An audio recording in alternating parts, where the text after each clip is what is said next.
Today, a teepee was set up in what is now called the demilitarized zone. Both sides are meeting there to negotiate an end to the takeover, but the progress is agonizingly slow.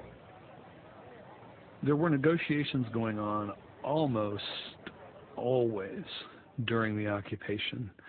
Attempts on both sides to reach some sort of agreement. Government negotiators were uncompromising.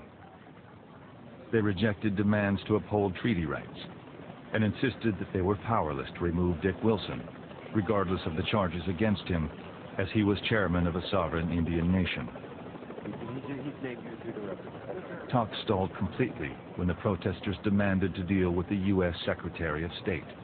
I understand they want Henry Kissinger out here. Do you think this is realistic? Do you think he'll come? Why not? You know, I don't see why the North Vietnamese should take precedent over the American Indian people. You know, we've been fighting this war for 400 years, and if he can spare the time to go over there, he should be able to spare the time to come here. But it would be correct to describe the current situation as an impasse. If there's such a thing as an impasse on an impasse, then that's what we have. Officials from the Departments of Justice and the Interior took the lead in negotiations. The attention of the White House was elsewhere, on the unfolding Watergate scandal. There was no question that the White House was distracted during this Wounded Knee siege. Although they sent mid-level officials out to run this siege operation, they didn't have their mind on it. Nixon had his mind on trying to survive the Watergate thing.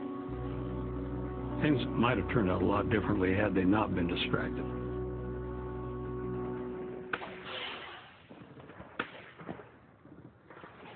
Bring that fucking light out! Within Wounded Knee, the days were relatively calm, while the nights exploded with gunfire. Just take these unarmed men and tell them, turn that goddamn light out or I'll shoot the fucker out. They were shooting machine gun fire at us, tracers coming at us at nighttime, just like a war zone. We had some Vietnam vets with us. And they said, man, this is just like Vietnam. There was actually a third force at Wounded Knee, in addition to the Indian activists inside of Wounded Knee and the federal marshals and FBI agents surrounding Wounded Knee. And that third force was the Goon Squad. What is the mood among your people at this time? They're very ticked off. What are they doing right now? Shining their guns up. As tribal chairman, Wilson wielded supreme authority on Pine Ridge. He erected his own roadblocks outside the federal perimeter. Even U.S. officials had to go through him. As far as you're going? Well, I want him to go in. You're going to have to get Wilson. Well, then you'll have to get him. It's going to take him a minute. And you're who? I'm Wayne Fulton, the director of the U.S. Marshal Service.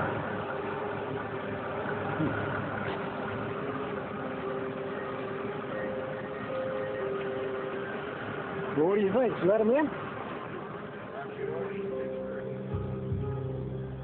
These goons were armed, and they frequently got in between the federal lines and the Wounded Knee perimeter and shot in both directions with the intent of provoking firefights, because they were angry that the government didn't go in and take over Wounded Knee. Inside the village, the protesters had their own military operation, led by Indians trained by the government they now took up arms against. There was a lot of people there that had been in Vietnam, and a lot of people had just been in the military. Some older people had come in and they'd actually been in Korea.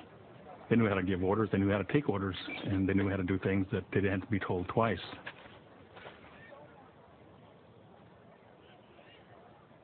I knew we were making history for our people.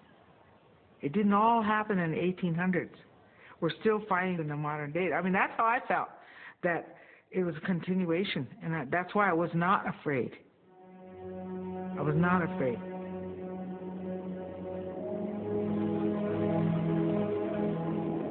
In the 19th century, the Lakota fought furiously to defend their territory against relentless American expansion. In 1868, embattled Lakota chiefs signed the Fort Laramie Treaty to protect more than 30 million acres of their land. But the United States soon reneged and forced the Lakota onto small, desolate reservations. Americans like to think that American Indian history is something in the past. I'm one generation removed from the genocide of my tribe. And every tribe in this country has a time of horror. I mean a time of absolute horror when they were confronted by this invader. And some of it happened almost 500 years ago. But as they come across the plains, our time of horror came in the late 1800s, and we remember it very well. In the frigid winter of 1890, Chief Bigfoot was leading a group of Lakota, mainly women and children, to shelter on the Pine Ridge Reservation. On the morning of December 29th, they were attacked by the U.S. Army on the banks of Wounded Knee Creek. My great-grandmother is Katie Warbonnet. She was a survivor at Wounded Knee. When the shooting broke out, she and her sister got Keeksawi, ran down into the ravine and made it to some plum bushes. And she could hear the firing and the firing and hollering, and then finally it was quiet. More than 300 Lakota people lay dead. After remaining untouched in the ice and snow for 3 days, they were buried in a mass grave. The massacre would mark the brutal end of centuries of armed Indian resistance.